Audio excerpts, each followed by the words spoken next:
In this lesson, we're going to talk about absolute value inequalities. And we have to remember what absolute value means. And basically what it is it's a number's distance away from zero. And the other thing we need to know is that it's always going to be positive. Okay, let's take a look at something that's very familiar from our compound inequalities unit. And that's those words and or, if you remember. So the word and in an absolute value inequality is going to be associated with these two symbols, the less than or equal to and the less than.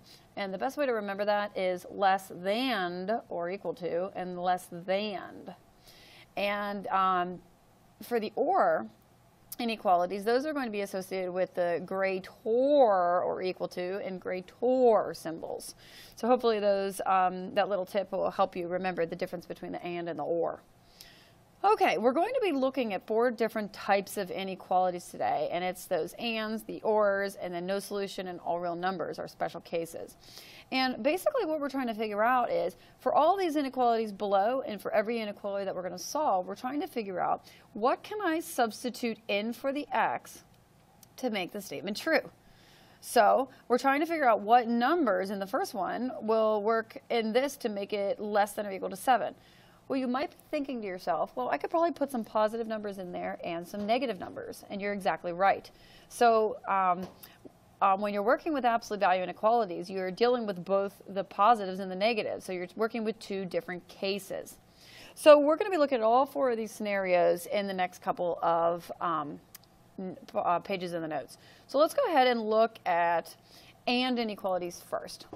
Now, these 2 are very basic inequalities, and what I mean by basic is that all I have is an absolute value with a variable and a number, and then an inequality symbol, and then a number.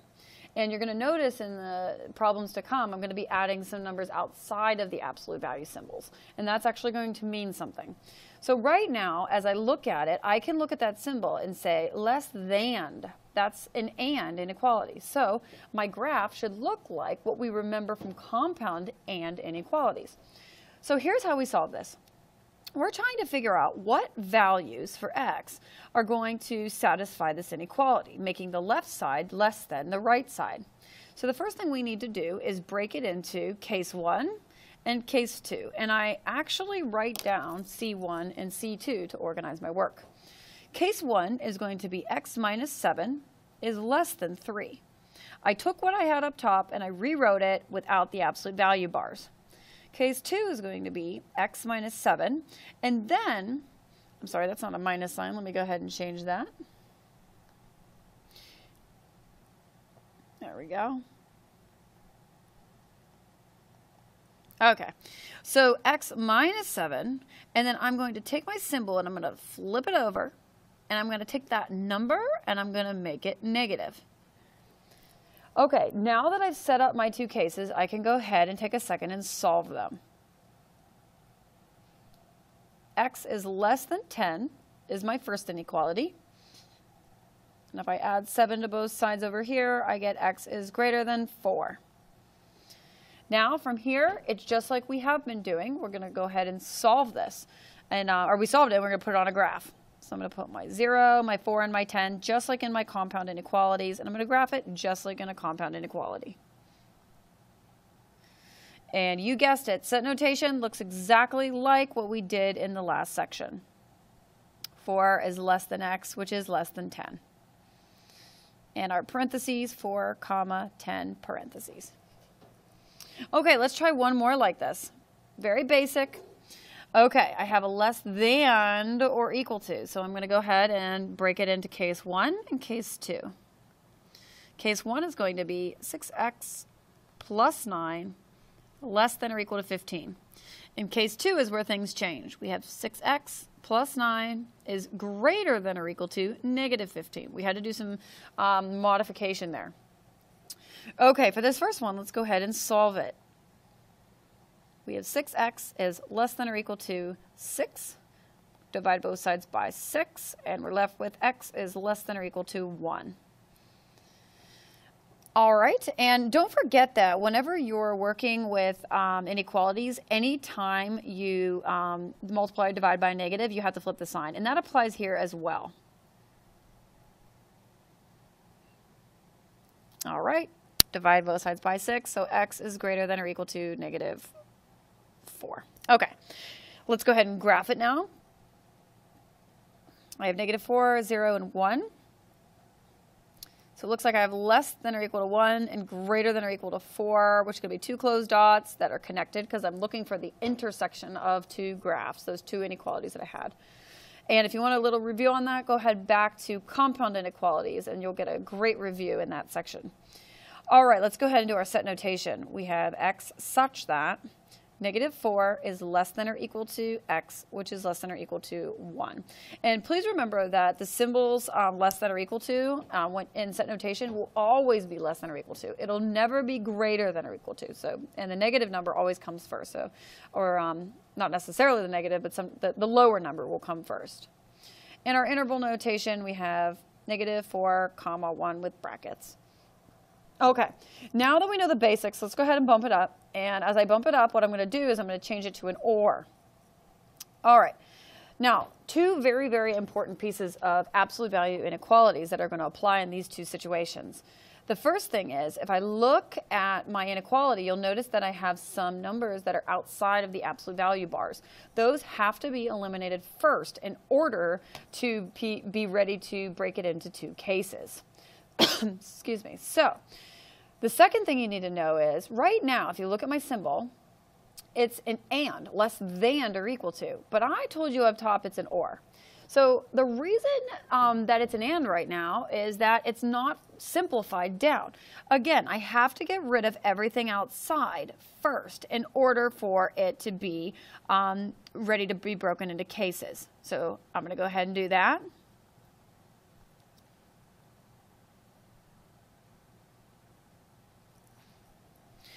Okay, now I am not quite there yet because I still have a negative 2 outside, so I'm going to divide both sides by that negative 2, and you bet we're going to go ahead and we're going to flip that sign over. So now I have the absolute value of p minus 2 is greater than or equal to 8. All right, now it's in its most simplified form.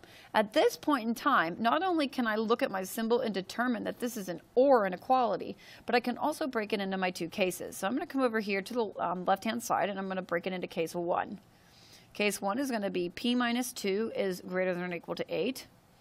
And my case 2, I'm sorry, I'm running out of a little bit of room here, p minus 2 is less than or equal to negative 8. And I'm going to go ahead and take a second, solve them out. P is greater than or equal to 10.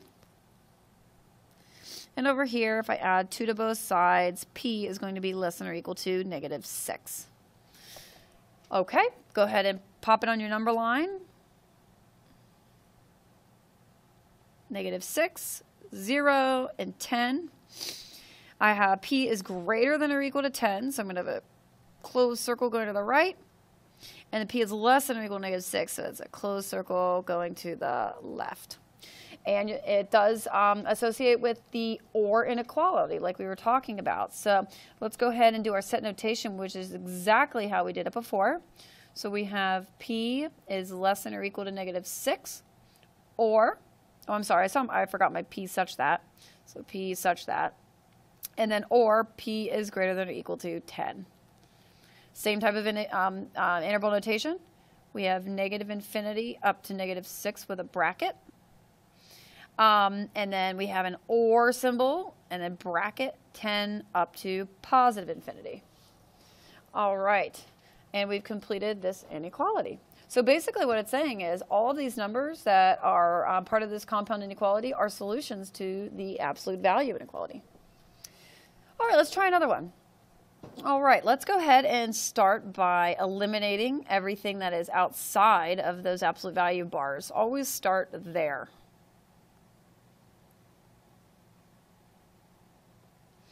I'm going to divide both sides by that negative 7, which is going to cause me to flip the sign again. So now I have the absolute value of x over 10 is greater than or equal to 1. Okay, at that point in time, we can go ahead and break it into our two cases. We can also determine that it is a greater, so this is going to be an or inequality. All right, case 1, here it is. We have x over 10 is greater than or equal to 1. In case 2, we have x over 10 is less than or equal to negative 1. Let's go ahead and simplify that out. The first one's going to be x is greater than or equal to 10. And the second one's going to be x is less than or equal to negative 10. And let's go ahead and graph this on our coordinate plane.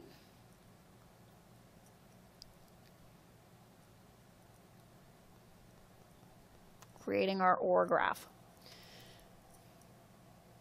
Okay, set notation. X such that we have x is less than or equal to negative 10 here, or x is greater than or equal to 10. Both inequalities are represented there. And then we have negative infinity up to negative 10 bracket with a our union symbol, and then bracket 10 up to positive infinity. Okay, now that we've seen and or, let's go ahead and look at some special cases. I've got 2 of them here for you. All right, the first one, let's take a look here. And if these are different in your notes, please go ahead and modify them to use these ones. I like these problems a little bit more. All right, so again, we can't do anything until we eliminate everything outside. So let's go ahead and eliminate everything that's outside first.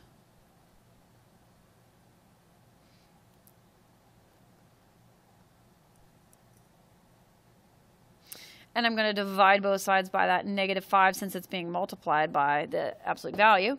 And in that case, I do have to flip my sign. So I have x plus 8 is greater than negative 1. Okay, at this point in time, you notice that the right-hand side is a negative number. And you might not notice that right off the bat, but if you do, think about the situation that you have right here. The absolute value of what you see inside here is greater than negative 1. Isn't that always going to be true? Every number that you put in there for x is going to make that left side bigger than negative 1. And you're exactly right. So what it's really saying is that I can put any number in there. But let's go ahead and continue solving the problem to see where it leads us. So let's go ahead and break it down into case 1 and case 2. Case 1 is going to be x plus 8 is greater than negative 1. But this is where things get weird. X plus 8 is less than, we haven't yet changed a negative to a positive. So at that moment in time, you should think about that and say, oh wait, this could be a special case. I'm going to go ahead and I'm going to finish simplifying this to get x is greater than negative 9. And then I'm going to go ahead and do the other side as well. So I get x is less than negative 7. Okay, let's go ahead and put this on our graph to see what it looks like. So I have 0, and then I have negative 7, and then I have negative 9. So again, when I look back up at my inequality, I have a greater. This is an or. I'm looking for the union of the graph. So here I have x is greater than negative 9. That's this graph. And let me go ahead and change my pen color so you can see this. And then I have x is less than negative 7. That's going to be this graph. And again, just like compound inequalities, I want the union of the two. And the union means that you're going to be accounting for all of the coordinates within. So in our case, I'm actually not going to graph it like this. I'm going to graph it just like we did the compound. I'm going to graph it with an arrow going to the left and an arrow going to the right. And we're also going to represent set notation by saying x such that x exists in the real number system. And my interval will be negative infinity up to infinity. And so that's what an all real numbers problem looks like. And I bet you can guess what the next one's going to be. This one's going to be a no solution. Let's see what that looks like. Again, they start off the same way. I'm going to go ahead and I'm going to add 1 to both sides. And I'm going to go ahead and solve it. Divide those sides by 4. So I have absolute value of 4n minus 1 is less than or equal to negative 1. Okay, let's go ahead and break it into case 1 and case 2. So I have 4n minus 1 is less than or equal to negative 1. My case 2, this is where things get weird again. we're taking, not only switching the sign, but we're making the negative a positive, which is not really normal. So let's go ahead and finish solving it.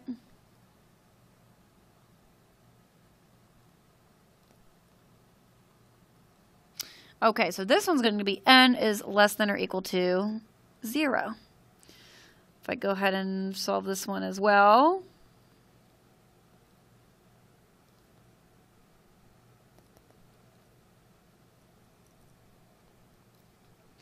This one's going to be n is greater than or equal to 1/2. Okay, so now let's go look at it on a coordinate plane. So remember, my symbol up in my main simplified absolute value is going to be less than or equal to. Less than or equal to. So this should look like an and, right?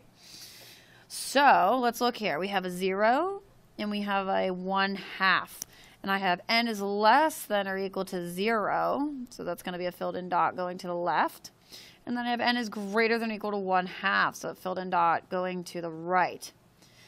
But this is an and we're looking for the intersection of the graph, and therefore there is no intersection of the graph. So therefore there is no solution to this one, which means there's no set notation and there's no interval, and really there's no graph to really prove it.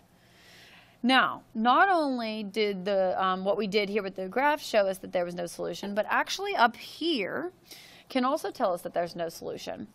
If you ask yourself, okay, well, what number can I substitute in for n to make the left side positive, which would be less than or equal to -1? Well, we know that an absolute value cannot be less than or equal to a negative number. And therefore, at this position way up here, you can acknowledge whether it's going to be a no solution or an all real numbers. Same thing over on the other example we did. This is the point where you can determine. Now, I would like you to go and continue through and do the problem with the case 1 and case 2 to just show all of your work. But you can identify it and check your work in that manner. And that is our lesson on absolute value inequalities.